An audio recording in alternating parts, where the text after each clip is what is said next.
Hello my dear friends, once again most welcome everyone. एक बार फिर से आप सभी दोस्तों का आज के हमारे इस डेली करंट अफेयर के सेशन में स्वागत है। दोस्तों, आज है 11 अप्रैल 2022 और आज हम डिस्कस करने वाले हैं हमारे आज के करंट अफेयर के बारे में। डियर, शनिवार को कुछ थोड़ा सा पर्सनल रीजन की वजह से डियर आपकी क्लासेस नहीं हो पाई हैं, ठीक है।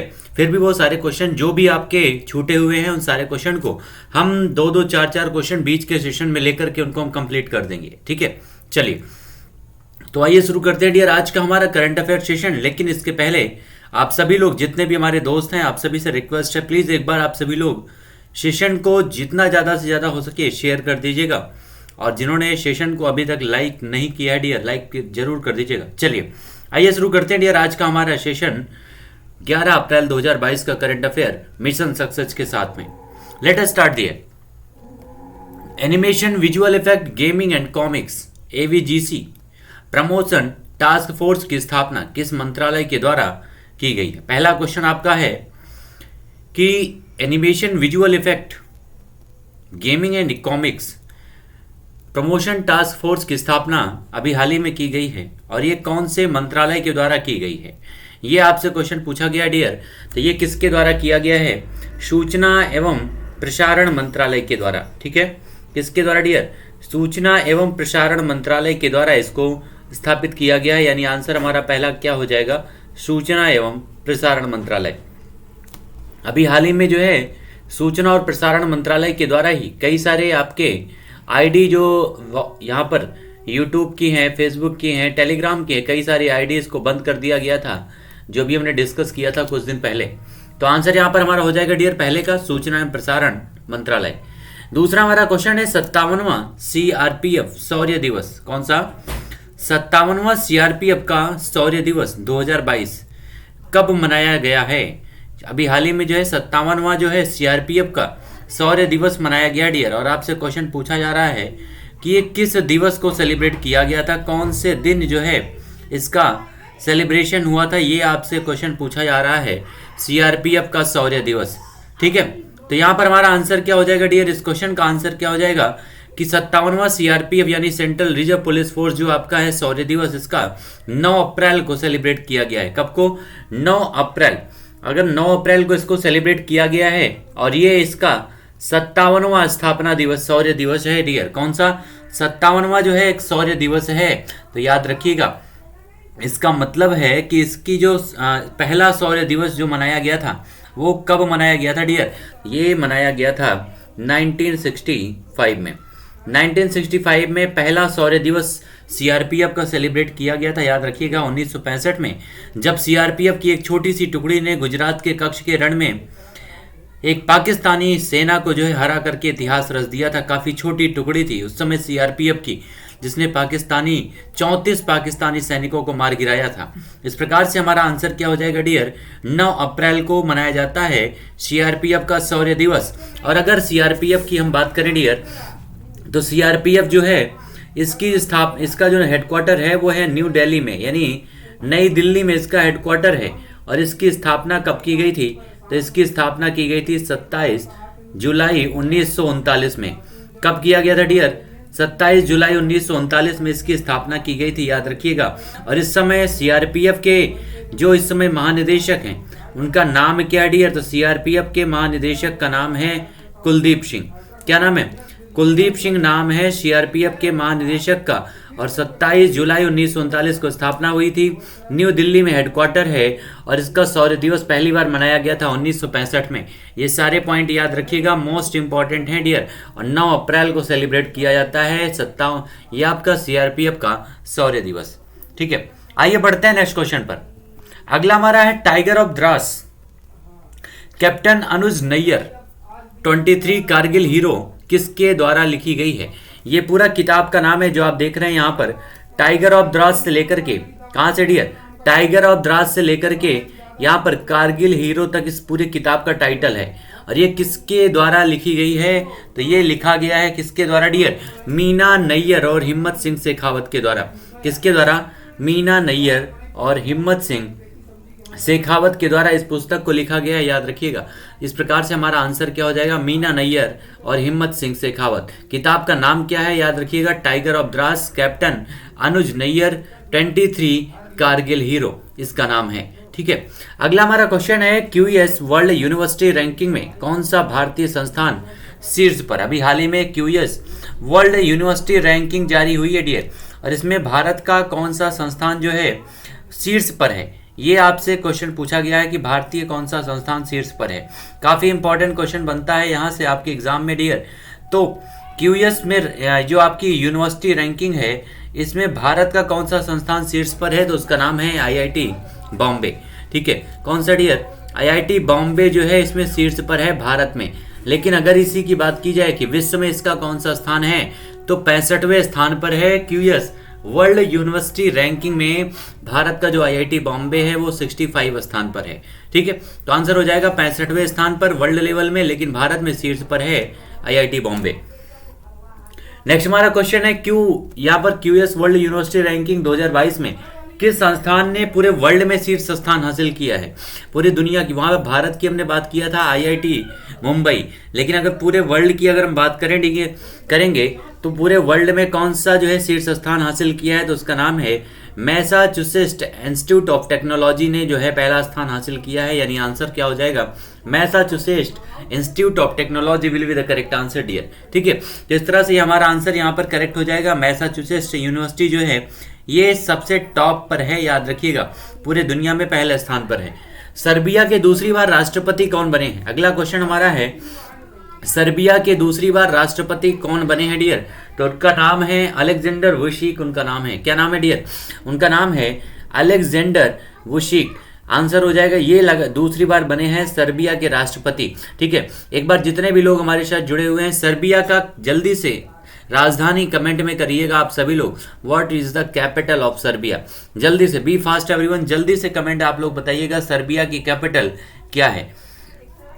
अगला हमारा जो क्वेश्चन है डियर, सरकार के द्वारा जारी वित्त वर्ष 2022 में भारत का व्यापार घाटा कितने प्रतिशत बढ़ गया है।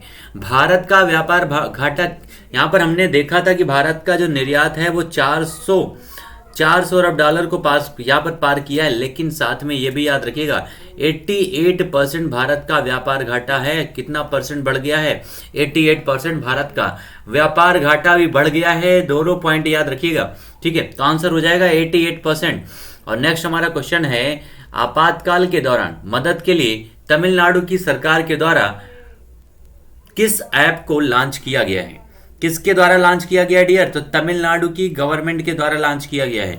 किस आपातकाल के दौरान, यानी अगर वहां पर किसी प्रकार का आपातकाल आता है तो किस प्रकार का कोई एक किताब जो है आपकी कोई एक ऐप लॉन्च की गई है जिसका नाम क्या है, तो उसका नाम है कावल उथवी। उसका नाम है डियर, क्या नाम है, कावल उथवी नाम है। याद रखिएगा किसके द्वारा लॉन्च किया गया, किस सरकार के द्वारा लॉन्च किया गया है, तो उसका नाम है तमिलनाडु की सरकार के द्वारा इसको लॉन्च किया गया है। ठीक है, तो इस प्रकार से हमारा आंसर क्या हो जाएगा डियर, तमिलनाडु यहाँ पर इस क्वेश्चन का हमारे करेक्ट आंसर हो जाएगा। और अगर तमिलनाडु की बात करें डियर, तो तमिलनाडु के इस समय जो मुख्यमंत्री हैं उनका नाम क्या है, उनका नाम है एम.के. स्टालिन। क्या नाम है, एम.के. स्टालिन उनका नाम है। इसी तमिलनाडु में जो है डूडोंग संरक्षण केंद्र बनवाया गया है। कौन सा डियर, डूडोंग संरक्षण केंद्र, याद रखिएगा काफी इंपॉर्टेंट है। डूडोंग संरक्षण केंद्र कहां पर बनवाया गया है, तो इसी तमिलनाडु में बनवाया गया है। इसी तमिलनाडु की कैपिटल क्या है डियर, तो चेन्नई है इसकी कैपिटल। ये भी पॉइंट याद रखिएगा। तीसरा क्या है, चेन्नई इसकी कैपिटल है। ठीक है, और चेन्नई सुपर किंग्स एक टीम भी है, ये भी पॉइंट याद रखिएगा। ठीक है, तो ये सारे पॉइंट संबंधित हैं तमिलनाडु से। और यहाँ के राज्यपाल जो हैं उनका नाम है, तमिलनाडु के राज्यपाल हैं R.N. रवि। क्या नाम है, उनका नाम है R.N. रवि। यहाँ के जो इस समय राज्यपाल हैं तमिलनाडु के। इस प्रकार से ये चारों मोस्ट इंपॉर्टेंट पॉइंट हैं, याद रखिएगा इन सभी पॉइंट को, काफी इंपॉर्टेंट है। और ठीक है, चलिए ये मोस्ट इंपॉर्टेंट पॉइंट है। आइए बढ़ते हैं नेक्स्ट पॉइंट पर। यहाँ पर अगला हमारा जो पॉइंट है, आरबीआई ने मुरली नटराजन की नियुक्ति पुनः किस बैंक के एमडी और सीईओ के रूप में किया है। किसके द्वारा किया गया है, तो आरबीआई के द्वारा किया गया है। मुरली नटराजन की नियुक्ति, किसकी नियुक्ति दी है, मुरली नटराजन की नियुक्ति की गई है किस बैंक के एमडी और सीईओ के रूप में। ठीक है, उसका नाम क्या है डियर, कौन सा बैंक है, तो उसका नाम है डीसीबी। क्या नाम है, उस बैंक का नाम क्या है डियर, डीसीबी उस बैंक का नाम है जिसका जो है इनको चुना गया है आरबीआई के द्वारा। मुरली नटराजन को यहाँ का यहाँ का सीईओ और एमडी नियुक्त किया गया है, यानी मैनेजिंग डायरेक्टर, एक प्रकार से मैनेजिंग डायरेक्टर और चीफ एग्जीक्यूटिव ऑफिसर के रूप में इनको नियुक्त किया गया है। ठीक है, डीसीबी बैंक के नियुक्त किए गए और किसके द्वारा नियुक्ति मिली है, तो आरबीआई के द्वारा इसको नियुक्त किया गया है। ये सारे पॉइंट याद रखिएगा कि नियुक्ति किसने दी है और 2 साल की अवधि के लिए इनके विस्तार को मंजूरी दी गई है। ठीक है, 2022 यानी अब इनका जो विस्तार है वो 2022 से लेकर के डियर 2024 तक लागू रहेगा। और ये जो नटराजन जी हैं 2009 से इस बैंक के एमडी बने हुए हैं। ठीक है, 2009 से इस बैंक के एमडी बने हुए हैं, ये पॉइंट याद रखिएगा। और डीसीबी बैंक की अगर हम बात करें डियर, तो डीसीबी जो बैंक है ये इसका हेडक्वार्टर कहां पर है, तो इसका हेडक्वार्टर है मुंबई में। कहां पर है डियर, मुंबई में इसका हेडक्वार्टर है। उसके अलावा इसकी स्थापना कब की गई थी, तो 1930 में इसकी स्थापना की गई थी। और एमडी और सीईओ का नाम तो आप लोगों ने देख ही लिया है, यानी 15 वर्षों से ये 15 वर्ष का पूरा कार्यकाल करेंगे अपने सीईओ और एमडी के रूप में डीसीबी बैंक में। 2009 से हैं यानी 2024 तक रहेंगे, यानी 15 वर्षों तक। ठीक है, इस प्रकार से ये पॉइंट याद रखिएगा डीसीबी बैंक से संबंधित। आइए बढ़ते हैं डियर नेक्स्ट पॉइंट पर। किस बैंक के द्वारा सुपर ऐप यूनियन एनएक्सटी और डिजिटल प्रोजेक्ट संभव लॉन्च किया गया है? नाम क्या है, तो इसका नाम है यूनियन एनएक्सटी और डिजिटल प्रोजेक्ट संभव। ठीक है, ये कौन से बैंक के द्वारा लॉन्च किया गया है, ये आपसे क्वेश्चन पूछा जा रहा है डियर। तो ये जो आप यूनियन बैंक के द्वारा लॉन्च किया गया, किसके द्वारा, यूनियन बैंक के द्वारा इसको लॉन्च किया गया है, यूनियन एनएक्सटी और डिजिटल प्रोजेक्ट संभव। ठीक है, इसमें लगभग 1000 करोड़ रुपए के निवेश के साथ में डियर इसको शुरुआत की गई है, सुपर ऐप को लॉन्च किया गया है। और इसका जो लक्ष्य है 2025 तक डिजिटल प्लेटफॉर्म पर 50% कारोबार को शुरू करना। ये यूनियन बैंक के द्वारा इसको चालू किया गया है। ठीक है, अगर यूनियन बैंक की अगर हम बात करें डियर, तो यूनियन बैंक का जो इसका शुरुआत है वो 1919 में इसकी शुरुआत की गई थी डियर। 1919 में इसकी शुरुआत की गई थी मुंबई में। ठीक है, कहां पर, मुंबई में। और इसका हेडक्वार्टर भी कहां पर है, तो मुंबई में इसका हेडक्वार्टर भी है। ठीक है, इसके इस समय जो सीईओ हैं उनका नाम क्या है, तो इस बैंक के सीईओ का नाम है राजकिरण राय। क्या है, राजकिरण राय इनके बैंक के सीईओ का नाम है डियर। दोनों पॉइंट याद रखिएगा, राजकिरण राय सीईओ है, स्थापना 1919 में, मुंबई इसका हेडक्वार्टर है। सारी चीजें याद रखिएगा। और शुरुआत की गई थी यूनियन बैंक के द्वारा। आइए बढ़ते हैं डियर अब हमारे प्रश्नोत्तरी सेशन पर। और प्रश्नोत्तरी सेशन में सारे क्वेश्चन मोस्ट इंपॉर्टेंट होने वाले हैं डियर आज के सेशन में। ठीक है, तो जल्दी से जितने भी दोस्त हैं सारे लोग एक बार सेशन को आप सभी लोग लाइक कर दीजिएगा, शेयर कर दीजिएगा सारे दोस्तों के बीच में। फिर आइए शुरू करते हैं आज का हमारा प्रश्नोत्तरी सेशन। ठीक है, चलिए आप सभी लोगों के प्रयास से डियर आपका जो ग्राम विकास का एक सेशन है वो लगभग 2200 व्यूज को पार कर चुका है, लगभग 2.2K व्यूज को पार कर चुका है। ये आप सभी लोगों के सपोर्ट की वजह से हुआ है डियर। आप सभी लोगों को धन्यवाद इसके लिए, क्योंकि आप लोगों ने सेशन को इतना ज़्यादा शेयर किया है ताकि वो हर किसी के पास पहुंच सके। और हम उम्मीद करते हैं इसी प्रकार से आप सभी लोग अपना प्रेम और स्नेह हमेशा इस चैनल के साथ बनाए रखेंगे। आइए मिलते हैं डियर अगले अपने नेक्स्ट क्वेश्चन के साथ में। क्या है नेक्स्ट क्वेश्चन हमारा, सॉलिड फ्यूल डक्टेड रैमजेट तकनीकी का सफलतापूर्वक परीक्षण किसके द्वारा किया गया है? ये किसने किया है डियर, ये आपसे क्वेश्चन पूछा जा रहा है। सॉलिड फ्यूल डक्टेड रैमजेट तकनीकी का सफलतापूर्वक परीक्षण इसरो के द्वारा, नासा के द्वारा, स्पेस एक्स के द्वारा या फिर डीआरडीओ के द्वारा? काफी इंपॉर्टेंट क्वेश्चन है डियर, बहुत ही इंपॉर्टेंट क्वेश्चन है। जल्दी से आंसर बताइएगा आप सभी लोग, इस क्वेश्चन का आंसर क्या हो जाएगा? ठीक है, तो किसके द्वारा ये किया गया है आपका सॉलिड फ्यूल डक्टेड रैमजेट तकनीकी का सफलतापूर्वक परीक्षण किसके द्वारा किया गया डियर? तो ये किया गया है किसके द्वारा, डीआरडीओ के द्वारा। ठीक है, तो आंसर क्या हो जाएगा डियर, डीआरडीओ के द्वारा इसका परीक्षण किया गया है, यानी डिफेंस रिसर्च डेवलपमेंट ऑर्गेनाइजेशन के द्वारा इसको जो है परीक्षण किया गया है। ये आपका इसकी स्थापना डीआरडीओ की बात करें डियर तो 1958 में डीआरडीओ की स्थापना हुई थी और हेडक्वार्टर है न्यू दिल्ली में। डीआरडीओ की अगर हम बात करें तो जी सतीश रेड्डी, कौन डियर, जी सतीश रेड्डी जी इस समय इसके हेड हैं डीआरडीओ के, यानी आंसर हमारा हो जाएगा डीआरडीओ। जी सतीश रेड्डी हेड हैं, न्यू दिल्ली इसकी हेडक्वार्टर है 1958 में स्थापना हुई थी। इसी 1958 में अमेरिका में एक ऑर्गेनाइजेशन बना था नासा, जिसको कहते हैं नासा। ये आप देख रहे हैं, नासा की स्थापना भी 1958 में ही हुई थी। ठीक है, तो ये सारे मोस्ट इंपॉर्टेंट पॉइंट हैं डीआरडीओ से संबंधित, याद रखिएगा। और जो भी डीआरडीओ का हेड होता है वो रक्षा मंत्रालय का सलाहकार, रक्षा सलाहकार भी होता है, ये भी पॉइंट याद रखिएगा। ठीक है, इस प्रकार से हमारा आंसर यहाँ पर करेक्ट क्या हो जाएगा इस क्वेश्चन का dear? DRDO will be the correct answer of this question. SpaceX किसकी कंपनी है? तो हमें पता है स्पेस एक्स जो है वो एलन मस्क, जो दुनिया के इस समय सबसे अमीर इंसान है। कौन? Elon Musk. इन्हीं की एक स्पेस एजेंसी है, प्राइवेट स्पेस एजेंसी है एलन मस्क की स्पेस एक्स, जिसने अभी हाल ही में 59 जो हैं उपग्रहों को लॉन्च किया था। ठीक है, नासा अमेरिका की स्पेस एजेंसी है और इसरो जो है भारत की स्पेस एजेंसी है, जिसका नाम है ISRO यानी इंडियन स्पेस रिसर्च ऑर्गेनाइजेशन। इसकी स्थापना 1969 में हुई थी और इसका हेडक्वार्टर है बेंगलुरु में डियर। कहाँ पर? बेंगलुरु में हेडक्वार्टर है, याद रखिएगा, इसरो का। और इसरो के इस समय हेड कौन है? तो उनका नाम है पी सोमनाथ। क्या नाम है? पी सोमनाथ उनका नाम है, जो इस समय इसरो के हेड हैं। मोस्ट इंपॉर्टेंट ये सारे पॉइंट हैं, याद रखिएगा सारे पॉइंट। ठीक है, आंसर हमारा हो जाएगा डियर यहाँ पर DRDO will be the correct answer. आइए बढ़ते हैं नेक्स्ट क्वेश्चन पर। अगला हमारा है अंतर्राष्ट्रीय बुकर पुरस्कार के लिए चयनित होने वाला पहला हिंदी उपन्यास कौन सा है? क्वेश्चन हमारा है कि अंतर्राष्ट्रीय बुकर पुरस्कार के लिए, काफी इंपॉर्टेंट क्वेश्चन आपका ये बन रहा है कि बुकर पुरस्कार के लिए नामित होने वाला जो पहला हिंदी उपन्यास है वो कौन सा बना है, ये आपसे क्वेश्चन पूछा जा रहा है डियर। चलिए, तो आंसर क्या हो जाएगा? टॉम्ब ऑफ सैंड, मैं भी यहां हूं, player it my way, exam warrior. So what will be the correct answer dear of this question?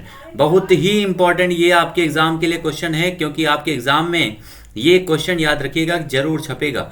ठीक है, 100% ये क्वेश्चन आपके एग्जाम में मिलेगा आपको, जिसे अंतर्राष्ट्रीय बुकर पुरस्कार के लिए जो है एक प्रकार से चयनित किया गया है। ठीक है, बुकर पुरस्कार के लिए काफी इंपॉर्टेंट है डियर। तो ये हमारा आंसर क्या हो जाएगा इस क्वेश्चन का? आंसर हमारा हो जाएगा कि टॉम्ब ऑफ सैंड को, किसको डियर?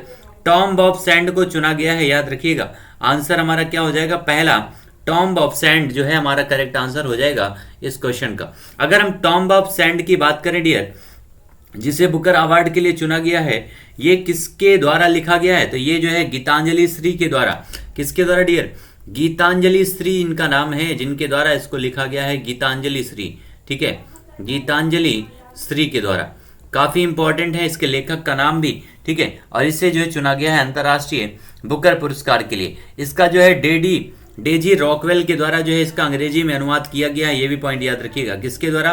डेजी रॉकवेल के द्वारा जो है इसका इंग्लिश में अनुवाद किया गया है। ठीक है, और अगर साहित्यिक पुरस्कार अगर बात करें तो डियर इसमें आपके 50,000 पाउंड का नगद पुरस्कार दिया जाता है। ठीक है, और अगर हम बात करें जो आपका जो और किताबें इसमें जो शॉर्ट लिस्टेड की गई हैं, तो उसमें आपका एक है लंदन पुस्तक मेले में शामिल है, इनका नाम है कर्सिड बनी। क्या नाम है? कर्सिड बनी एक किताब है। उसके अलावा दूसरी जो किताब है a new name सेप्टोलॉजी 5 and 7 6 and 7 ये है। और एक नेक्स्ट किताब है हेवन नाम से है, और एक है एलेना नोज के नाम से है, तथा एक बुक है जिसका नाम है द बुक्स ऑफ जैकब। तो इन सारी किताबों को शामिल किया गया है अंतर्राष्ट्रीय बुकर पुरस्कार के लिए, जिसमें शामिल है टॉम्ब ऑफ सैंड, भारतीय किताब एक शामिल है जो एक हिंदी उपन्यास है। ठीक है, इस प्रकार से आंसर हमारा हो जाएगा यहाँ पर पहला टॉम्ब ऑफ सैंड। ये अभी हाल ही में आपको 31वां कौन सा पुरस्कार दिया गया था? ठीक है, ये आपका मैं भी यहाँ हूँ 31वां संस्करण था। किस पुरस्कार का? जल्दी से आप सभी लोग कमेंट में आंसर बताइएगा डियर। अभी हमने डिस्कस किया था 31वां संस्करण आयोजित किया गया था। इस पुरस्कार का किसको सम्मानित किया गया है? प्लेइंग इट माई वे, ये आपके Sachin Tendulkar the God of cricket की किताब है।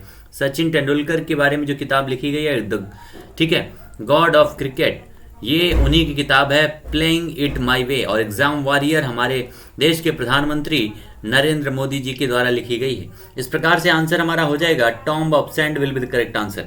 आइए बढ़ते हैं नेक्स्ट क्वेश्चन पर। भारत और किस देश के बीच में खंजर युद्धाभ्यास का 9वां संस्करण आयोजित किया गया है डियर? कौन सा युद्धाभ्यास है? तो नाम है खंजर युद्धाभ्यास। ठीक है, किसके बीच में इसका आयोजन हुआ है? जापान के साथ में, सेशल्स के साथ में, किर्गिस्तान के साथ में या फिर फ्रांस के साथ में? कौन कौन इसमें शामिल है? तो इसमें शामिल है भारत और किर्गिस्तान। यानी आंसर हमारा क्या हो जाएगा डियर?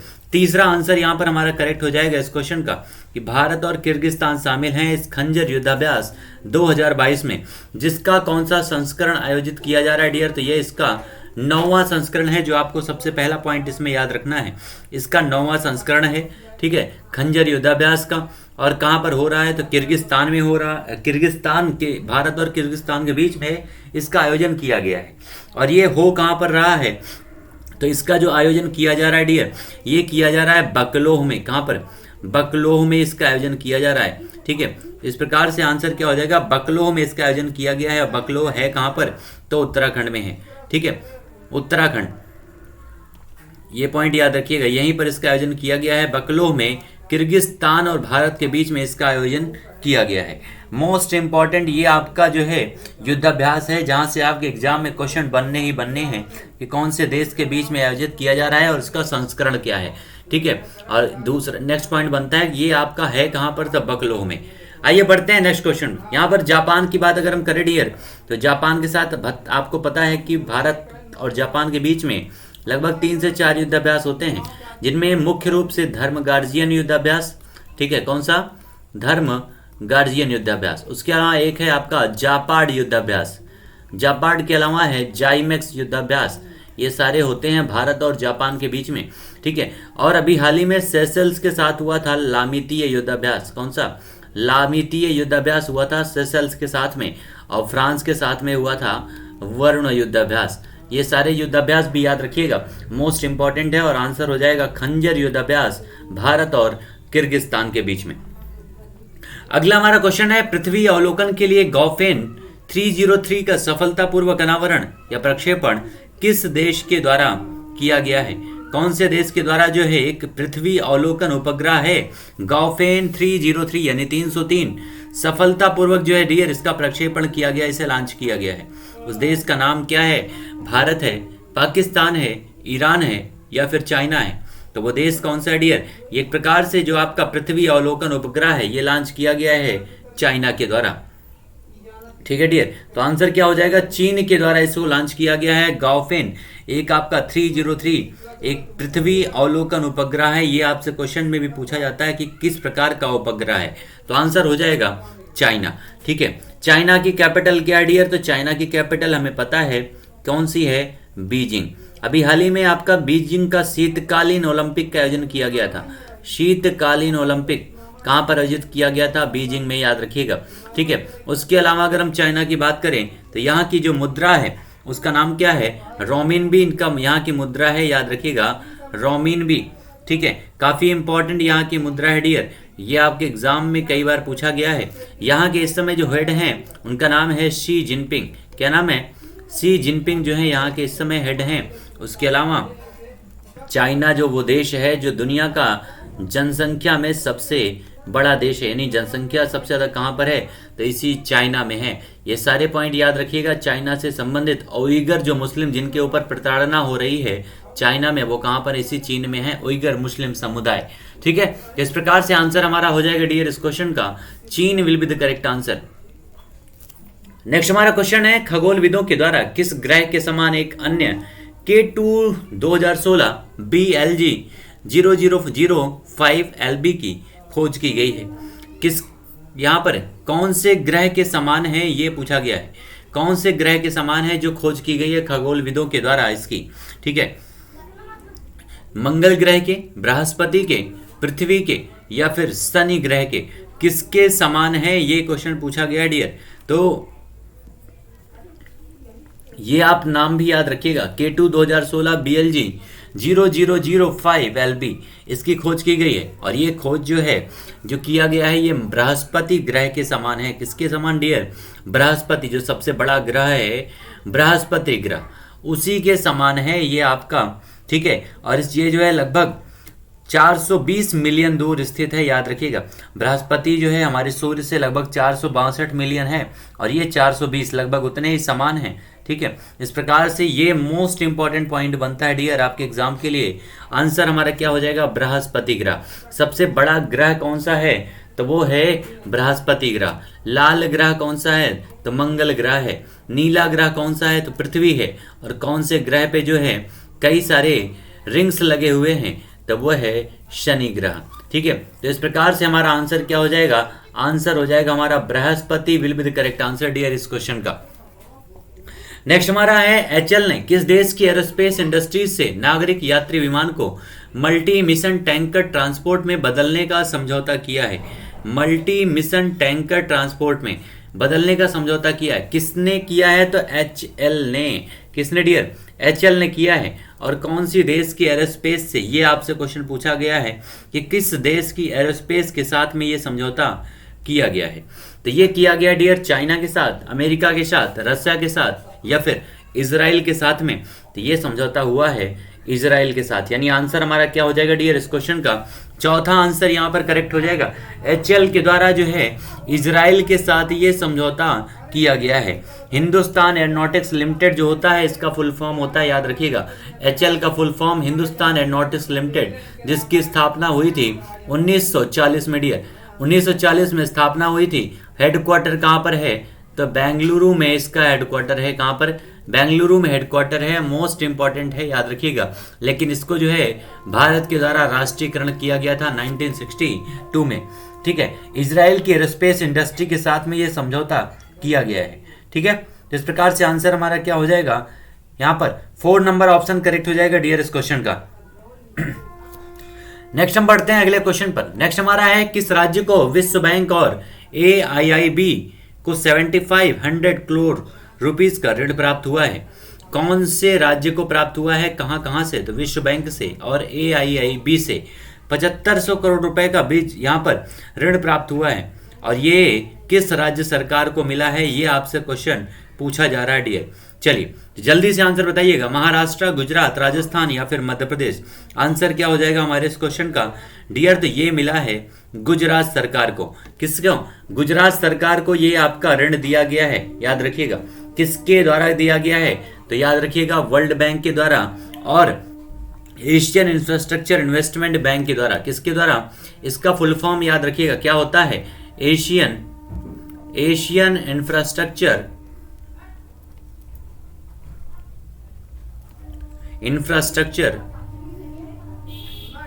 Investment bank.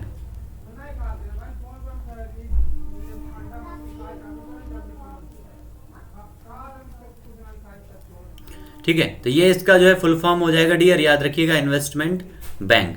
ठीक है, AIIB का। और इसी दोनों के द्वारा जो है 7500 करोड़ रुपए का ऋण दिया गया है। किसको? गुजरात को। ठीक है, तो आंसर हो जाएगा गुजरात को। और ये दिया क्यों गया है? ये क्वेश्चन काफी इंपॉर्टेंट है डियर। तो ये दिया गया है स्कूल ऑफ एक्सीलेंस मिशन के लिए। ठीक है, किसके लिए दिया गया है? स्कूल ऑफ एक्सीलेंस मिशन के लिए ये आपका जो है ऋण दिया गया है। किसको? गुजरात को। ये भी पॉइंट याद रखिएगा, किस लिए दिया गया है? तो स्कूल ऑफ एक्सीलेंस मिशन के लिए, एक्सीलेंस प्रोजेक्ट के लिए। ठीक है, तो आंसर हमारा हो जाएगा यहाँ पर Gujarat will be the correct answer dear. ठीक है, गुजरात की कैपिटल क्या है? गांधीनगर। अहमदाबाद यहाँ की कैपिटल है। और गुजरात में ही केवड़िया नामक स्थान पर दुनिया की सबसे ऊंची मूर्ति 182 मीटर की स्टैच्यू ऑफ यूनिटी बनाई गई है। ये भी पॉइंट याद रखिएगा। स्टैच्यू ऑफ यूनिटी कहाँ पर है? गुजरात में है, सरदार सरोवर डैम के बगल में, नर्मदा नदी के पास में।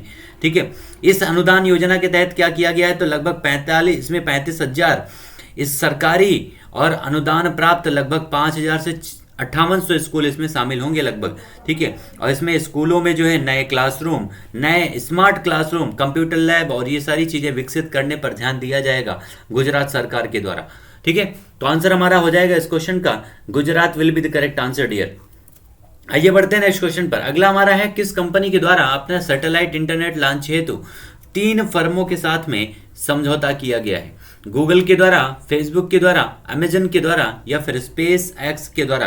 किसके द्वारा किया गया है अपने सैटेलाइट इंटरनेट लॉन्च करने हेतु 3 फर्मों के साथ में समझौता डियर? तो ये किया गया है अमेजन के साथ में। किसके द्वारा? अमेजन के साथ किया गया। अमेजन का फुल फॉर्म यहाँ पर इंग्लिश में जो अमेजन लिखा हुआ है डियर, इसका हिंदी में शाब्दिक अर्थ होता है वीरांगना। और एक रिवर भी है ब्राजील में। ठीक है, जंगल भी है, अमेजन के जो जंगल हैं। और ये जो आपका सैटेलाइट इंटरनेट लॉन्च करने के लिए 3 फर्मों के साथ समझौता हुआ है, तो अमेजन ने लॉन्च किया है। और टोटल 5 वर्षों में 83 लॉन्च किए जा चुके हैं, याद रखिएगा। उसके अलावा ये आपका जो अमेजन के द्वारा एक प्रकार से अपने सैटेलाइट इंटरनेट को लॉन्च करना है, केवल इसीलिए ताकि जो आपके प्रतिद्वंदी हैं डियर, जिनको कई सारे जो प्रतिद्वंदिता बढ़ रही है इस समय मार्केटिंग में, उन सारे प्रतिद्वंदिता को सामना कर सके अमेजन आसानी से। दुनिया के दूसरे नंबर के सबसे अमीर इंसान हैं अमेजन के जो हेड हैं। अब जल्दी से आप लोग बताइएगा कि अमेजन के जो हेड हैं उनका नाम क्या है, उनका नाम क्या है। इस समय इसके जो सीईओ हैं उनका नाम है एंड्रयू आर जेसी।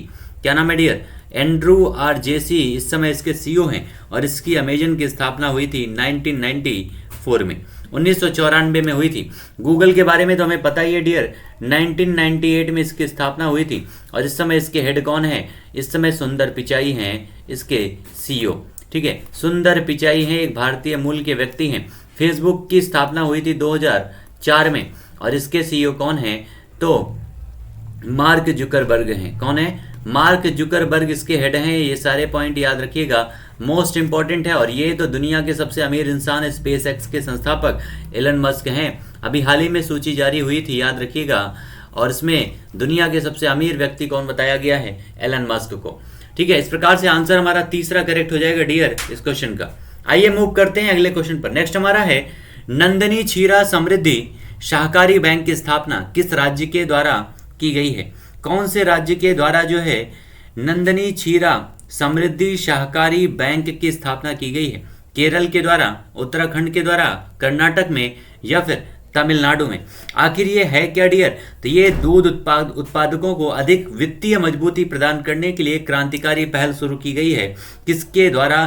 तो कर्नाटका के द्वारा। ठीक है, किसके द्वारा डियर? तो कर्नाटक सरकार के द्वारा इसकी शुरुआत की गई है। और यह एक विशेष बैंक है जिसको स्थापित करने वाला कर्नाटक पहला राज्य है। तो आंसर हो जाएगा हमारा इस क्वेश्चन का Karnataka will be the correct answer dear. इस क्वेश्चन का करेक्ट आंसर हो जाएगा कर्नाटका। ठीक है, और ये जो है हमारे केंद्रीय जो मंत्री हैं, होम मिनिस्टर हैं अमित शाह के द्वारा इस बैंक का लोगो लॉन्च किया गया है, नंदनी क्षीरा समृद्धि सहकारी बैंक। ठीक है, उसके अलावा अगर हम बात करें कर्नाटका की डियर, तो कर्नाटका का जो कैपिटल है वो कौन सा है? बेंगलुरु यहाँ की कैपिटल है, याद रखिएगा, बेंगलुरु यहाँ की कैपिटल है। यहीं बेंगलुरु में एचएल का, यहाँ पर एचएल का हेड ऑफिस है बेंगलुरु में। उसके अलावा यहीं बेंगलुरु में इसरो का हेड ऑफिस है। और बेंगलुरु में जो है आपका एक प्रकार से आईटी हब कहा जाता है बेंगलुरु को। इसके मुख्यमंत्री यहाँ पर कर्नाटक में कौन है? तो उनका नाम है बसवराज बोम्मई। क्या नाम है? बसवराज बोम्मई इनका नाम है, जो इस समय कर्नाटका के मुख्यमंत्री हैं। और यहाँ के राज्यपाल कौन है? तो उनका नाम है थावर चंद्र गहलोत। क्या नाम है डियर? थावर चंद्र गहलोत जो है इस समय यहाँ के क्या है? राज्यपाल हैं। सारे पॉइंट याद रखिएगा, कर्नाटका से संबंधित आंसर हो जाएगा हमारे इस क्वेश्चन का Karnataka will be the correct answer. अगला क्वेश्चन है, किस बैंक के द्वारा 10 लाख रुपए तक के चेक भुगतान के लिए सकारात्मक वेतन प्रणाली लागू की गई है? किसके द्वारा लागू किया गया है डियर? ये आपसे क्वेश्चन पूछा जा रहा है। सकारात्मक वेतन प्रणाली 10 लाख रुपए तक के चेक के लिए जो है इसको लॉन्च किया गया है। ठीक है, जल्दी से आंसर आप सारे लोगों का आना चाहिए डियर। किसके द्वारा, कौन से बैंक के द्वारा इसको लागू किया गया है? पीएनबी के द्वारा, एसबीआई के द्वारा, आरबीआई के द्वारा, या फिर एचडीएफसी बैंक के द्वारा? तो आंसर हमारा क्या हो जाएगा इस क्वेश्चन का करेक्ट आंसर डियर? तो ये हो जाएगा पीएनबी यानी पंजाब नेशनल बैंक। क्या हो जाएगा? Punjab National bank correct answer हो जाएगा डियर। इसके माध्यम से जो है 10 लाख रुपए या फिर उससे अधिक के चेक भुगतान के लिए जो है एक प्रकार से इसको लागू किया गया है सकारात्मक वेतन प्रणाली। ठीक है, और ये जो है इस प्रकार से लगभग 180 मिलियन से अधिक ग्राहकों को जो है सुरक्षा प्रदान की जा रही है इस बैंक के द्वारा। ठीक है, इस प्रकार से हमारा आंसर क्या हो जाएगा dear? Punjab National Bank will be the correct answer of this question. और पंजाब नेशनल बैंक की अगर हम बात करें डियर, तो इसकी स्थापना हुई थी 1894 में। और स्थापना 1894 में हुई थी। हेडक्वार्टर कहाँ पर है? तो हेडक्वार्टर है नई दिल्ली में। उसके अलावा इसके जो इस समय सीईओ हैं उनका नाम है अतुल कुमार गोयल। क्या नाम है? अतुल कुमार गोयल इनके सीईओ का नाम है। और इसका जो टैगलाइन है पीएनबी बैंक का वो क्या है? The name you can bank upon. क्या है? The name you can bank upon, ये इसका टैगलाइन है, the name you can bank upon. सारे पॉइंट याद रखिएगा, मोस्ट इंपॉर्टेंट है, आपके एग्जाम में कभी कभी पूछ लिया जाता है डियर। ये सारे पॉइंट हैं पीएनबी से संबंधित। एसबीआई के बारे में तो हमने काफ़ी सारी चीज़ें डिस्कस किया है कि सबसे पहले 1806 में, 1840 में, 1843 में डियर आपके 3 बैंक की स्थापना हुई थी, bank of Madras, bank of Mumbai और बैंक ऑफ कोलकाता। इन सभी बैंकों को 1921 में एक करके बना दिया गया था इंपीरियल बैंक। कौन सा डियर? इंपीरियल बैंक बना दिया गया था। और इसी इंपीरियल बैंक को जो है 1955 में इसको राष्ट्रीयकरण कर दिया गया और बन गया एसबीआई। क्या बना? एसबीआई बन गया था डियर 1951 में। याद रखिएगा, सारे मोस्ट इंपॉर्टेंट पॉइंट हैं आपके इस टॉपिक से संबंधित। ठीक है, आरबीआई के बारे में तो हम लोग जानते ही हैं कि आपका 1926 के यंग कमीशन के आधार पर डियर, यंग कमीशन के आधार पर 1934 के अधिनियम के आधार पर 1935 में इसका गठन किया गया था। भारत और इंडिया और पाकिस्तान के बैंक के रूप में इसने काम किया है और इसका राष्ट्रीयकरण किया गया था 1949 में। 1949 में इसका राष्ट्रीयकरण किया गया था। ठीक है, इस समय आरबीआई के जो इस समय गवर्नर हैं डियर, उनका नाम क्या है? तो उनका नाम है शक्तिकांत दास जी। ठीक है, आरबीआई के गवर्नर कौन है? तो शक्तिकांत दास जी हैं आरबीआई के गवर्नर। और एचडीएफसी बैंक की स्थापना 1994 में हुई थी। सारे पॉइंट याद रखिएगा, आंसर हो जाएगा हमारे इस क्वेश्चन का PNB will be the correct answer dear.